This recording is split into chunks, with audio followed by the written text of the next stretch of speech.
Everyone, settle in, grab a drink, grab a snack if you have something, and let's talk about game design. So, today I'm going to give you a little introduction on who I am. We're going to talk a little bit about what game design is, talk a little bit about how to design a game, talk a little bit about how to actually apply the theory of how to design a game. Reality can often present some unexpected situations. We'll have a little section just to talk on general advice from me. This is something that can be applied to any context of game design. And then we have some Q&A at the end. Those of you who sent questions in before, thanks for the questions. We'll try to answer all of those. And then if we have time, open it up for Q&A just live. If you have any questions, feel free to chime in the chat, in the meeting chat. There may be a couple times during the meeting where I ask for a little poll, just a little opinion tester. You should just need to send a message in chat.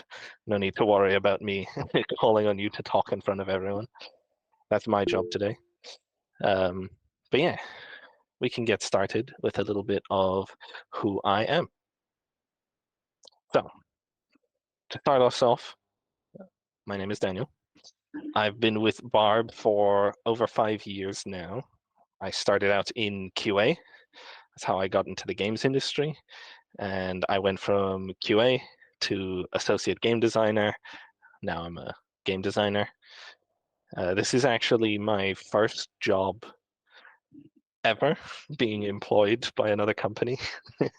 Before Build a Rocket Boy, I studied theoretical physics at the University of Edinburgh, and then when I looked at getting into the games industry because academia is a nightmare, I saw everyone wanted some kind of experience in the industry or experience doing QA, and I had none. So I figured what better way to start than to just freelance. So I was self-employed for about a year before joining Barb, doing QA stuff, and that's how I got in. Apparently my CV was terrible, but luckily the interview sold it.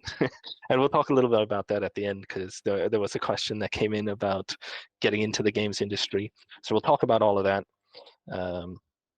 The main goal of this presentation is to just educate you and prepare you for designing in any context. The things we're going to cover in this presentation are very, very high level, very broad.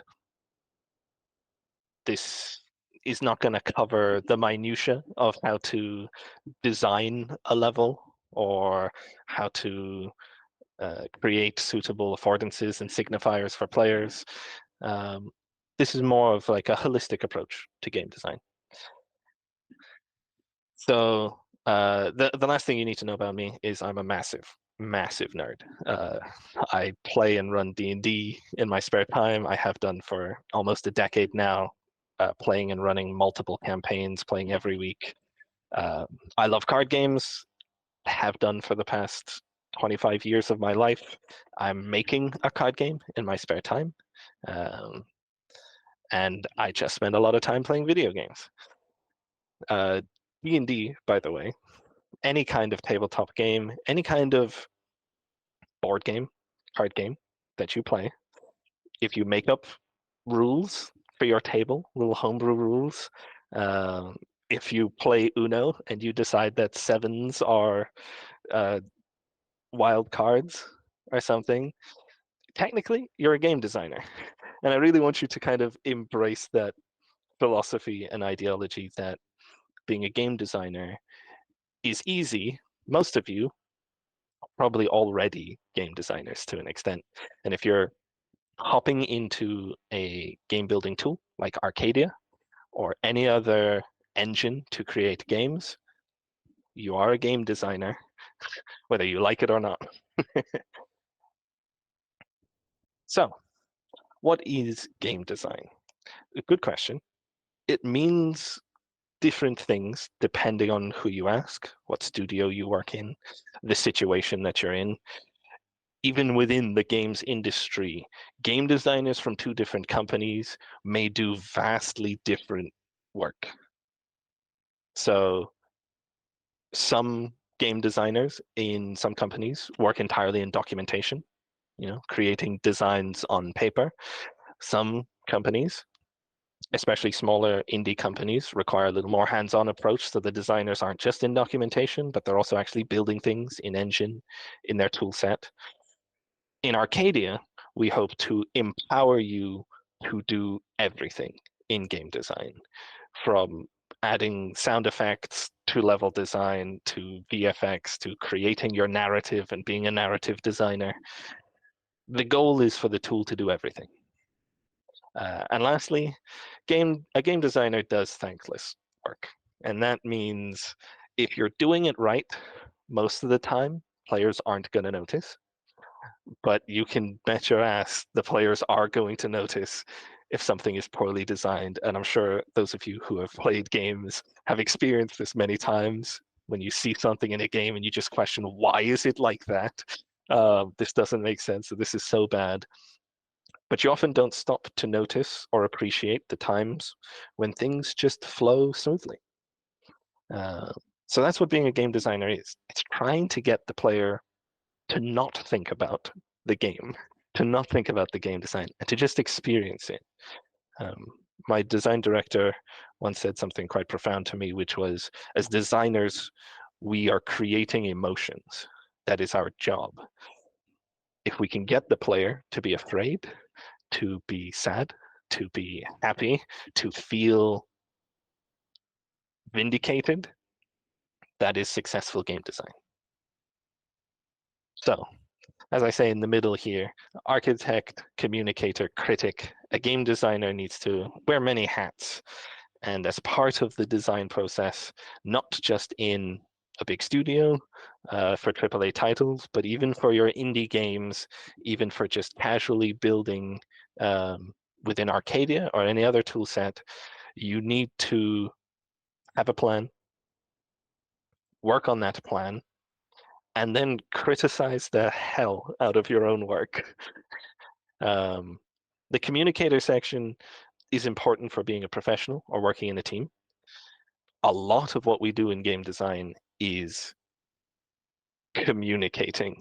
I can't stress that enough. 90% of my job is making sure that all of the people who are helping to build what we're working towards understand what we're building and why, and that everybody is working towards the same goal. If you're a solo dev, your communication skills can kind of get a little rusty. It's never a bad thing to brush up on it, though. And then lastly, designing a game, I like to think of coming in 5 steps that typically work in a cycle, but often you'll find you jump from one area to another throughout the entire process. And that is ideation, documentation, communication, building, and critiquing.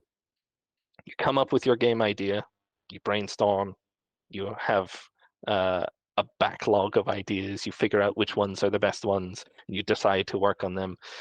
You write it up in a very high level way or in a very detailed way, depending on the project, and we'll get into that. You communicate it to the people you're working with. You actually start building the thing, a very difficult step for a lot of indie devs. And then comes the feedback. You play it, you test it. Things that don't work, things that do work, you need to double down on, change up, iterate. Game design is a living thing. At least that's the way it feels. So let's talk about the 3 easy steps on how to design a game. It's easy peasy. Step 1, make a plan. Step 2, execute that plan. Step 3, profit. It's as simple as that, in theory. In reality, though, things don't go to plan. Not ever, really. So it's more like make a plan, begin executing the plan, behold the plan falling apart, become Bear Grylls. This is more like 4 not so easy steps on how to design a game. Now, I'm curious from your perspective. Feel free to just uh, leave a comment in chat with a number. Which of these 4 do you think is the easiest in this step? I'm very curious. I'm going to give you a sec to just answer here, because I have my perspective. I see a few people going for Bear Grylls as the easiest step. A little bit of making a plan. All of these steps do present their own challenges, and everyone is different. Everyone has strengths and weaknesses. And an important part about being an indie dev, especially, is playing to your strengths. Making a plan sounds easy, but it is the thing that trips up most indie devs, not at the start, but weeks and months down the line, when you realize you have absolutely blown the scope of your project. You do not have the time, sanity, or money to make what you set out to make. Making a plan is easy. Making a good plan, an achievable plan, that takes some skill, that takes some practice. And as indie devs, when you start out, you're going to fail in almost every area in this. When you get to step 2, even though I see quite a few of you have said that that's possibly the easiest step, possibly the hardest. Most people fall short at this hurdle. Most everyday people who think to themselves, oh, I'd really like to make a game. They may even get to step 1, but 90% of people don't get to step 2. They don't take that first step. The fact that you're watching this right now is a very good sign that you're taking that first step. So you're on the right path. But for a lot of people, it's worth keeping in mind that taking that first step, beginning to execute the plan, is actually a very hard thing. A lot of people can get stuck in their heads, but nothing's real until you start making it real. So it's a very important step, step 2. Step 3, I'd say, is the easiest step. Watching everything fall apart requires no work on your part. But the key is to watch things fall apart, keep it together, and persevere through the challenges that inevitably present themselves. And that takes a little bit of skill, a little bit of practice. And hopefully we can equip you with some of the tools you may need to get through step 3. Step 4, become Bear Grylls. This means different things to different people. We'll talk a little bit more about how you can become Bear Grylls. But the key is improvise, adapt, overcome. Nothing will ever go to plan. You need to be able to work on the fly. You need to be able to change your plan and possibly even learn some new skills to try and overcome them. But we can talk about each of these steps in a little more detail. First, planning. The way I want you to think of this is you're kind of budgeting 3 resources here. You're budgeting your time, potentially your money, and definitely your sanity. This applies to big projects in AAA studios and indie devs. You need the people, the willpower, the sanity to make all of the things that you are setting out to make. Having big ambitions is great. Being able to back it up with the time to actually do it, the money to get the tools you need to actually do it, or the sanity to stick it out to the end is a different story. So it's important to think about what you have. If you have 2 hours a week to dedicate to something, you will plan differently to somebody who has 2 hours a day. It is worth keeping that in mind. For money, if you're building in Arcadia, everything's free, so you don't need to worry about that. But if you get really invested into making your game, whether in Arcadia or outside of this as some kind of indie project, you may want to work with other people. You may want to get some cool artwork for promotion on your socials. All of these things are worth thinking about. And lastly, sanity. I can't stress this enough. Designing a game should be fun. Making a game should be fun. If you end up pulling your hair out, if you end up frustrated and struggling with your mental health because you are overcommitting to a hobby, a side project, or even your job, you need to take a step back and reassess the situation. Speaking from experience.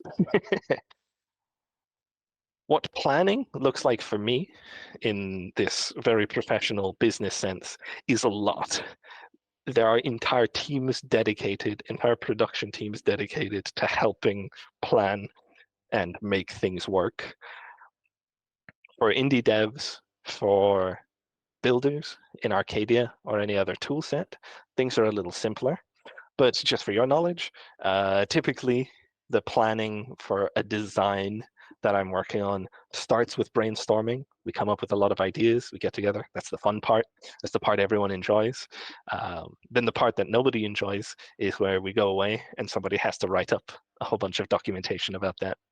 Typically, we start with a pitch document. And this is a very useful tool. You can see I have it in both sections for me and what this could look like for you, because I think it is a very valuable tool for any developer, even if they're working on their own, to write up what they're working towards on a single page document that concisely describes what they're working towards. For us, this helps with getting pitches signed off. We take it to all of the stakeholders. We make sure that everyone's on board with putting resources and money into building this feature, this design. And that is a required step before we actually spend any of that money or time. But for you, creating a pitch will help you actually create a solid idea, not some abstract, vague thing that exists only in your head, of what all you want to do, the entire scope. You will realize very quickly when you start writing down your idea that it is significantly more complicated than you initially thought. Even the simplest features or designs are much more complicated than you realize. And it serves another purpose. Having a document, having something that you wrote down, acts as a promise that you're making to yourself. It holds you accountable for your goal. And for a lot of people, that can help motivate them to actually start the work, to actually follow through with all of the work. Having your goal written down allows you at the end of your journey, whether it's at the end of an 8-week program to build something, or if you set yourself 2 months during a summer to build an indie game, or if you're at a game jam, it allows you to review the work you made in comparison to what you set out to make. And that alone is going to reveal a lot of insights, not only into yourself and how you work, but also how to design a game. As you design more, you will learn more about game design just through experience. This is one of the ways you can really accelerate that process. After we create a pitch, we get the design signed off. I then have to go away and create a GDD, a general game design document. So this is a very detailed breakdown of all of the components that go into a design. Every feature needs to be broken down into its individual components, which needs to be broken down into all of the ways it works, which needs to be broken down into all of the ways it affects other things and what needs to happen in those situations. I have created GDDs in the past that are 50 pages long. Hopefully you shouldn't need to create anything like that. Hopefully 1-page pitch should suffice. But that's the kind of thing you can expect from a job within the games industry as a game designer. There are some big designs, there are some small designs, but no matter what, everything needs to be documented and communicated. Once I have a GDD, we have a kickoff with all of the devs who are going to build the feature. We explain to them our hopes and dreams, and often they'll come back to us with reality and tell us that this is a great dream to have, but it's going to take us 2 years to make this. So if you want it in 3 months, you need to make some changes. So we estimate the time and the people required to make things. And then we either need to go back and adjust the designs or get more resources to make that thing. For you, this can be a bit simpler. At the brainstorming stage, come up with a few ideas that you're happy with. Choose one of them that you are most confident about or most excited by. Write up a one-page document for it. If you have the time and you are willing to practice, write up a one-page document for all of them. This step of actually creating a pitch will help you realize actually the minutia of your design that perhaps were unclear before, and reveal to you some things that maybe are more difficult than you first anticipated. Breaking it down can be extremely helpful. What I mean by that is when you create your one-page pitch, kind of like an elevator pitch that you might take to a studio to try and sell your game. It's a useful way to think about it. It can be helpful just to have a checklist of all of the pieces that go into it. If you want to have a haunted house, you would need to have a door that you can press a button with to open, and that would let you go from one room to another. You might need to have some spooky ghosts that haunt and animate objects. But each of these things that you want to add into your game, you need to break down into a checklist of things that you need to do. Nobody's going to make that door open when a player pushes the button if you don't do it. And then lastly, the important thing, once you have your plan, make sure you can actually achieve it within your time frame. If you set yourself a goal of building something in 6 weeks and you have 2 hours a week, make sure that you can achieve that in a total of 12 hours. And then reevaluate that. Each week that passes by, have a look at what you've done, have a look at what you have left to do. If you're on course for finishing, great. If you check in a week later and you realize, actually, this is taking a lot longer than I expected, it can be beneficial to reassess your plan, your strategy for executing it.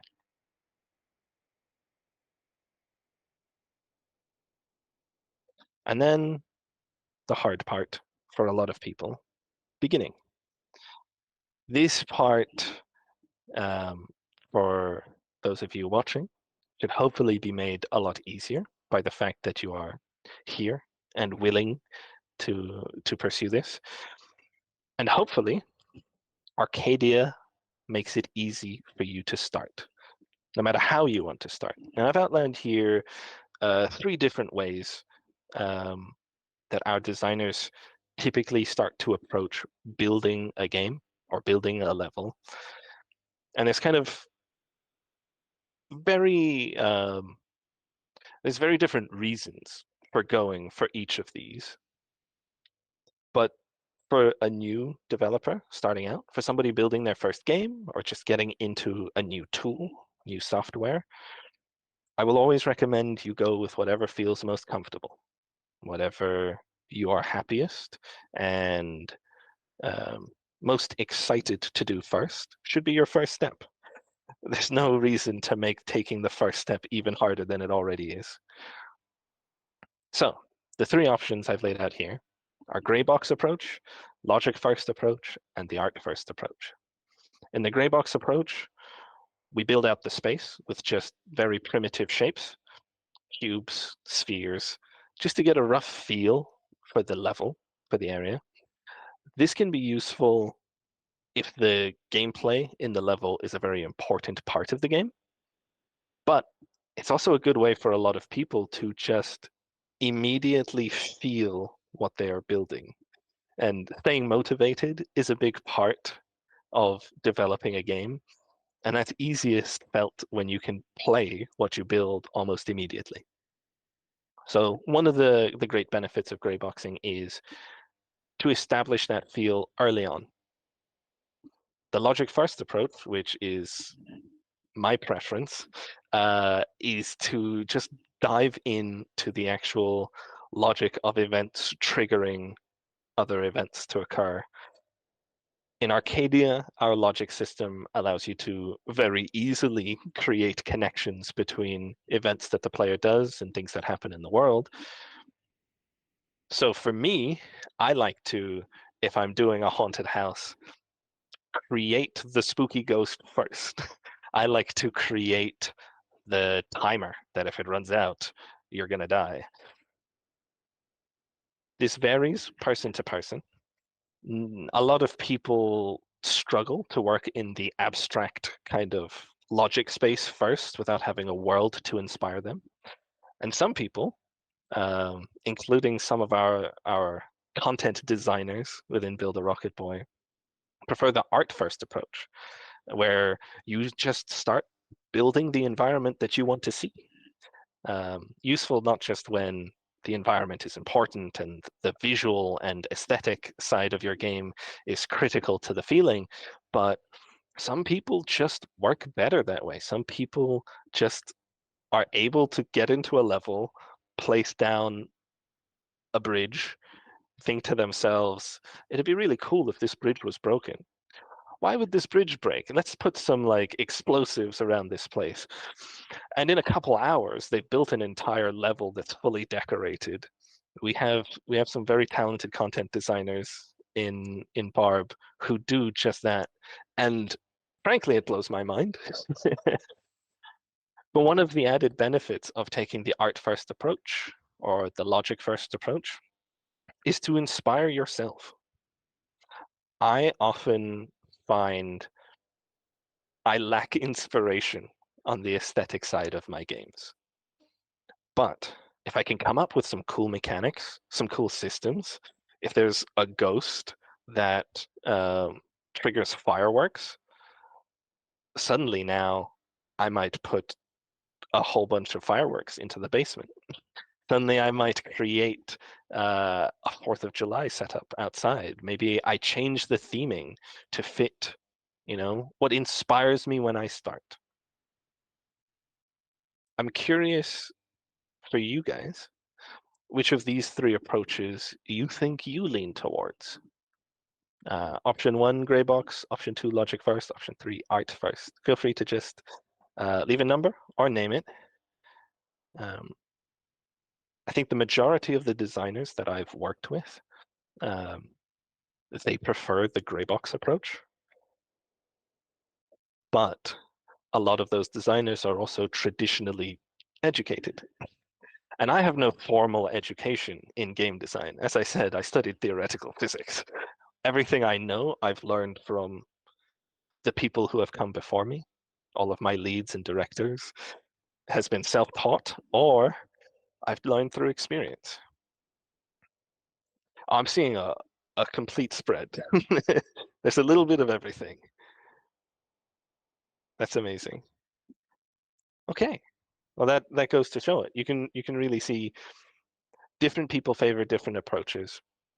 Don't get stuck into thinking that there is a right way or a wrong way to design a game. Anyone who tries to sell you that is selling you a lie. Go with whatever feels right for you. At the end, the finished product's going to be the same no matter what.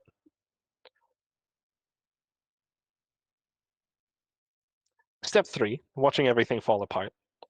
Really, it's persevere. So how do you do this? Well, test frequently. That's for starters. I cannot overstate how valuable testing frequently is. Every time you make something, test it. I test it immediately.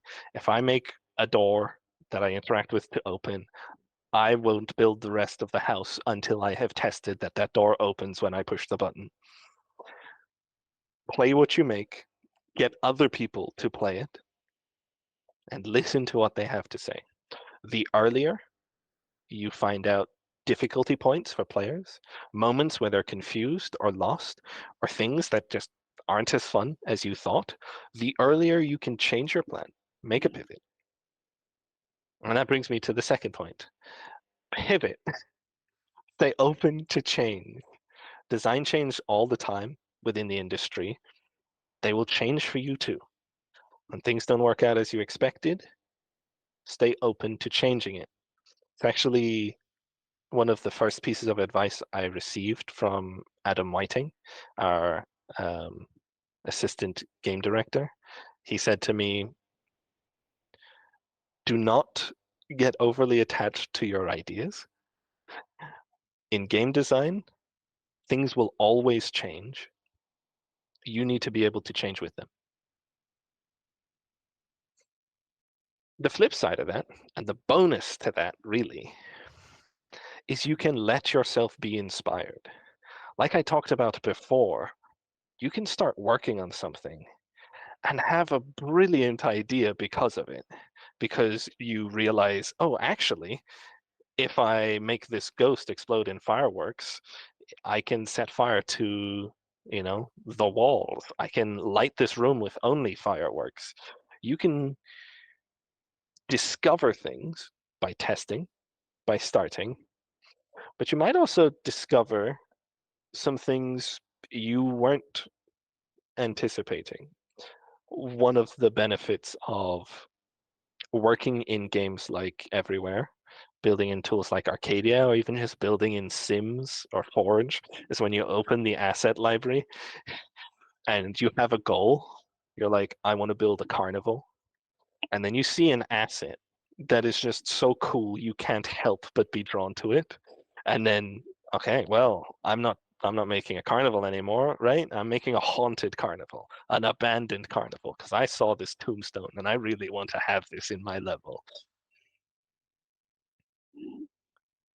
With that said, don't forget your plan. Don't forget to plan.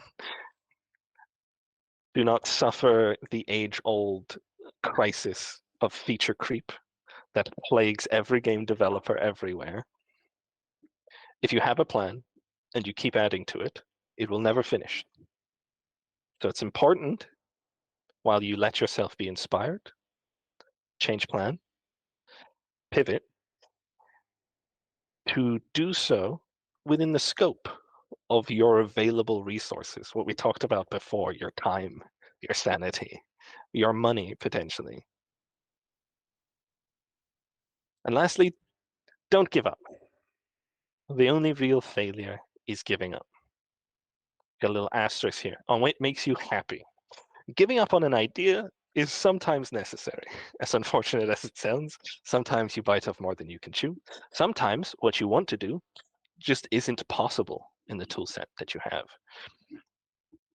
Everywhere is still in development. Arcadia is still being actively worked on. So we have a lot of features that are in production right now that are awesome and that we can't wait to give to the players, but that right now just aren't available. There are a few questions that came in about what kind of things are possible in Arcadia, and I'll do my best to answer that. But the reality is, for any software you use, there will be some things that are just very difficult to do, that you could find workarounds and make hacky solutions, but that may take you more time than you anticipated. So don't give up on your game. Don't give up on your aspirations for that game, but stay flexible. Finishing what you started is far more valuable than you realize. Like, most people would rather, if they come to a roadblock, change, do something else. But finishing what you started, actually having an end point that you can then compare to where you started, learn from, and if you're building games that you can put on your resume or CV, put it into your portfolio, show to somebody else that you have done from start to end, it is invaluable. And it's one of the things that employers look for.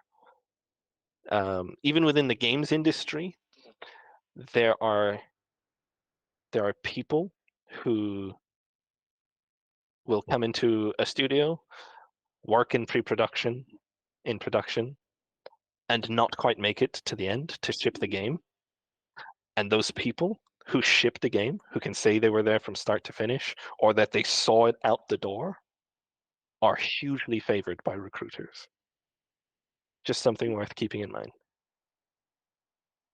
Last step, the most difficult potentially for some people, become Bear Grylls. Improvise, adapt, overcome. So improvising is more of an art form, I would say, than a science. Staying open, staying flexible, having good problem-solving skills, practicing your problem-solving skills, it's valuable. But there's a couple things that you can do no matter where you are, no matter what field you're in, whether you're a programmer or you're building an Arcadia, is step one, check if somebody else has solved this problem first. I have a little running joke in my friend group that 70% of what we do on our indie game is just checking Stack Overflow. Just Google it. Has somebody solved this problem before? Oh, they have. There's the answer.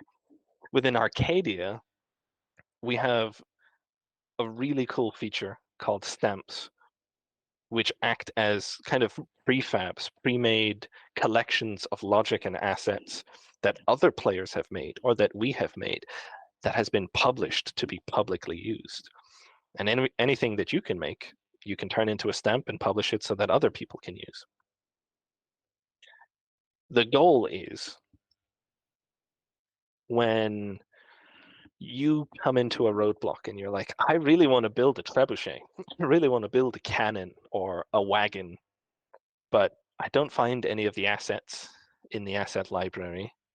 You can go into the public stamp section, type in cannon, and see if somebody else has made a cannon. And if they have, you can just pluck it and put it in your level. So as Everywhere grows, so too will the library of assets that are available, not just because we're going to be adding a bunch, but because you guys are going to be building a bunch and sharing them with each other. And later down the line, there's going to be all kinds of incentives to do this, but as it stands, we already have a credits system in Everywhere, so you can see who helped make a level, even if you built it all on your own. If you use stamps by other people, we make sure that their names are visible. If people use your stamps, if you publish them publicly, people are going to get to use your stamps, and your name is going to appear in their arcs. So stamps are a very powerful tool for taking shortcuts, for really, really minimizing the time you spend reinventing the wheel. But beyond public stamps, if you look there and it's not available, there's a wiki. There's a fantastic community around Everywhere. The community Discord is amazing. People help each other out there so often. And even outside of Everywhere, outside of our community, speak to your friends, speak to colleagues or associates. Your problems don't have to be entirely your own. And the last thing you can do is just do it yourself. If you can't find a solution that's already been made by somebody else, there's a good chance you can take the pieces and build it yourself. This image, this first image here, is showing you examples of items that we have kit bashed internally out of a handful, sometimes a dozen, sometimes a few hundred other assets. This trebuchet, this cannon, this wagon, this fish, and even that ship you see in the background of the first image, these are all things that our content designers have kit bashed. And then in my humble opinion, most mind-blowingly, this guillotine, which is made up of over 6,000 other assets, all put together. This is the power of kit bashing. To take something as innocuous as a curved piece of metal and to put it together to make beautiful kind of patterns and metal engravings on an ornate guillotine. It's ridiculous. That fish, by the way, was made out of mushrooms and flowers, just stacked together. When it comes to adaptation, consider what is critical. Compromise where you can, change your approach if you need to. But if you hit into a roadblock and you can't find an easier solution, you can't improvise it, kit bashing it would take too long, ask yourself, is this critical to the experience of playing my game? If the answer is no, stay open to getting rid of it, even though that haunted Ferris wheel that shoots out fireworks would be really cool. Do you really need it for your haunted house game? If the answer is no, consider changing it. Focus on what is absolutely critical to your game. I've heard some horror stories, and I've seen some games that some of my friends have made where they started out not planning, not identifying what is most critical, and ending up with a platforming game where the jump doesn't work, or where you can't jump, or where you can't jump far enough. Identify what's critical, focus on that. And then lastly, don't lose hope. No time spent learning is time wasted. Dedicate a set amount of your time to experimenting, to trying new things, to getting a feel for what works and what doesn't for you. But don't be afraid to change that plan. Every hurdle that you overcome, it's rough now, but down the line, you're going to be much, much more prepared for any future endeavors. So I'm going to quickly go through some general advice and then get to the Q&A, because I know we are running low on time. I talk a little too much, perhaps. But let's talk about player agency. This is hallowed ground. The sanctity of player agency is critical to doing that thing I talked about earlier, where we don't break the player out of flow. As soon as player agency is interrupted, that's when the player realizes something is wrong. They don't know what to do, they get confused, they get lost. This diagram helps illustrate this three-step cycle of player agency. Observe, plan, act. The player needs to be able to perceive what is happening, be able to make a plan, be able to then act and execute on that plan. These segments are important, but the connection between these segments is possibly even more important. Having an environment, a play space that is readable, that players can understand what they're looking at, is important. But if a player doesn't know what to do when they see a missile coming at them, they're going to fail reaching step 2. They're not going to be able to make a plan. How many times have you been playing a game, something has happened, and you've asked yourself, what am I supposed to do? What was I supposed to do there? I don't know. It just came at me. What do I do? That is a failure in preserving player agency.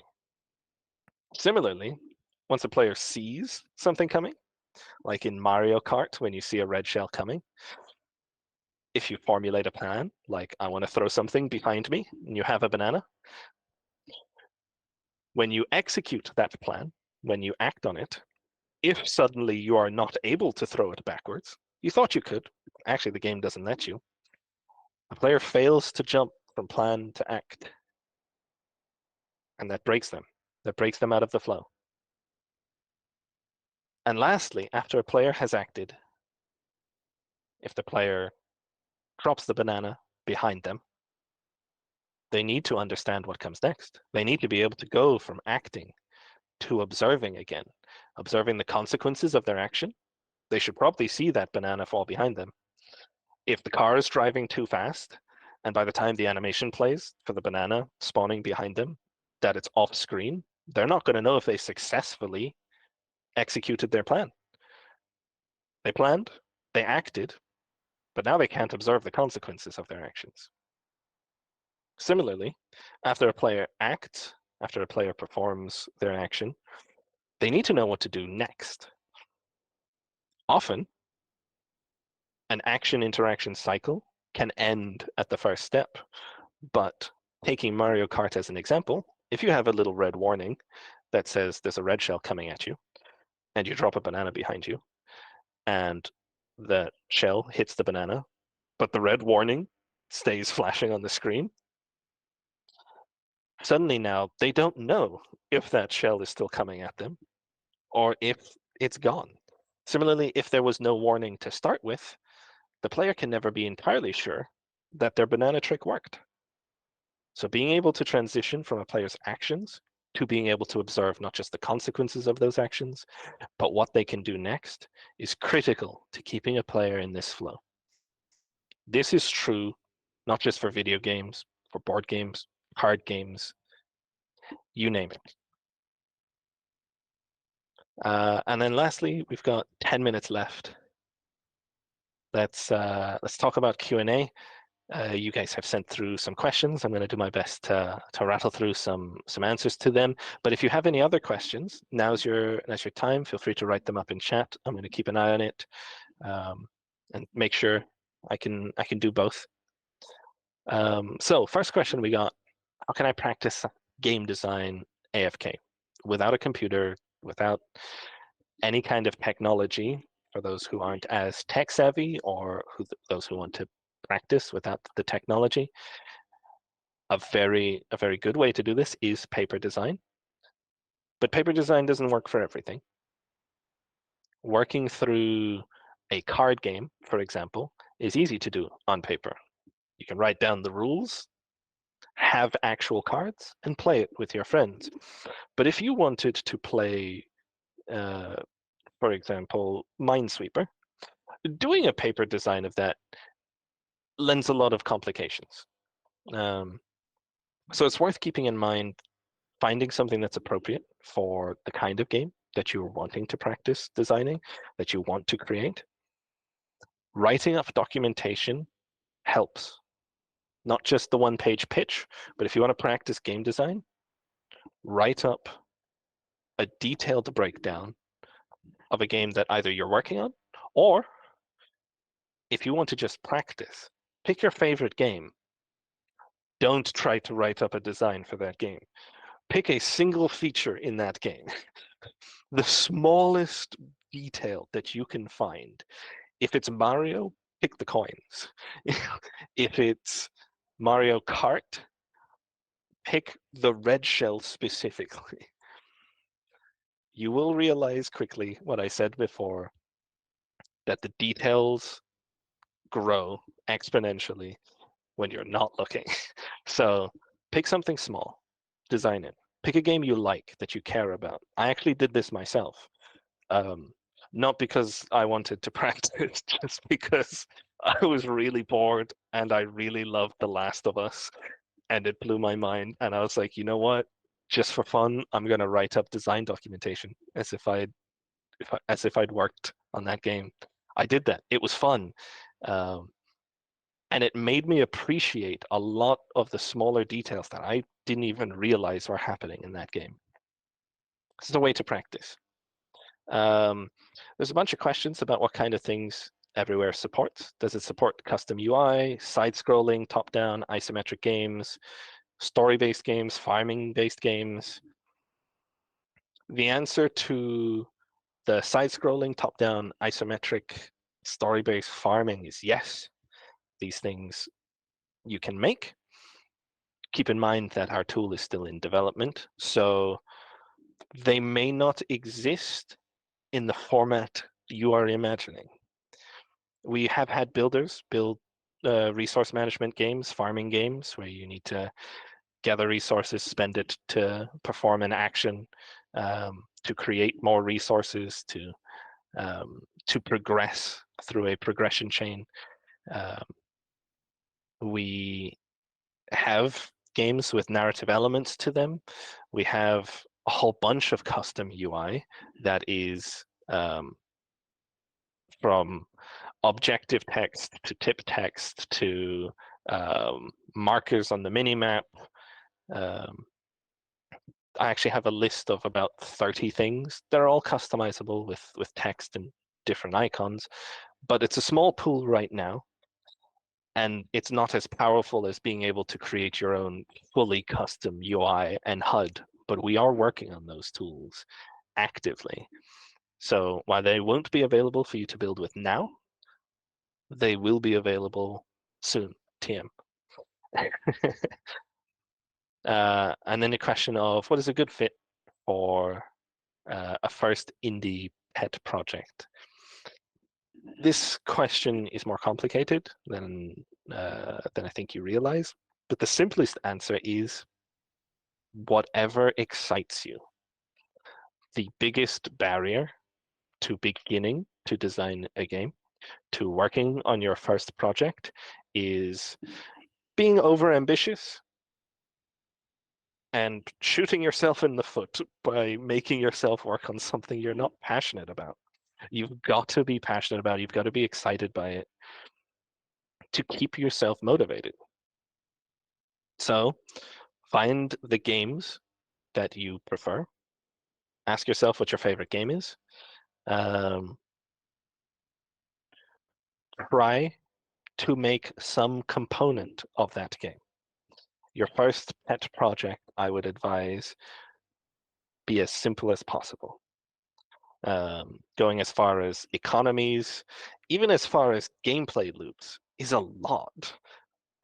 Even the simplest gameplay loop of kill monsters, earn loot, equip on your character, kill more monsters and stronger monsters is exceptionally difficult to execute. There's a lot that goes into all of that. So if you're like Diablo or Path of Exile, for example, start with killing monsters. That's it. You can even start smaller than that. You can start with have a character explore a world. Start small is my advice there. And then how can I make my portfolio pop for recruiters? Finish what you start. Have something that can be played, that can be watched.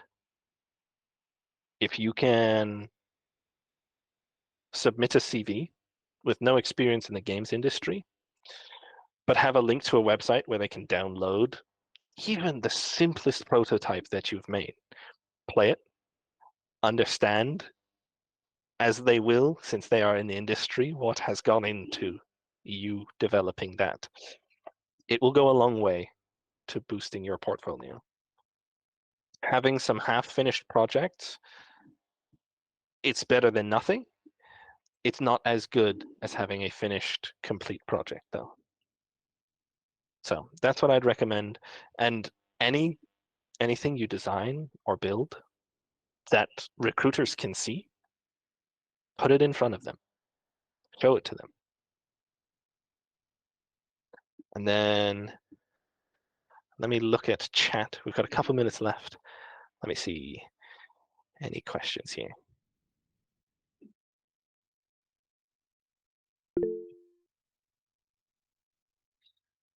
Oh, let's see. I see a question here. How do you go about designing stuff for existing games? It's something that you want to do more of, but don't know how to go about it. Would you choose a small part to change it, add to it? When you talk about designing existing games, I'm assuming you're meaning, let's imagine you wanted to add something to Stardew Valley or add something to Path of Exile, a feature, an expansion, anything like that. Again, start small, but it can be a very good exercise to follow the same format as if you were creating an indie game. Create a pitch for your feature. If you can concisely summarize what you're trying to achieve in a couple sentences, and then understand and break down a list of all of the things that you would need to make that work, that is an excellent first step. When it comes to actually making the thing, that is a lot more complicated if it's an already existing game. But I know that modders and the modding community in general is a fantastic way to get into game design and developing your own games. So have a look into modding some games. That is another another avenue to really refine your skills as a game designer and a game developer.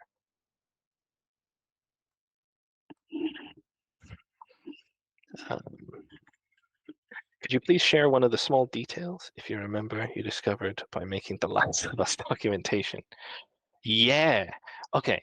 There was one that stood out to me actually.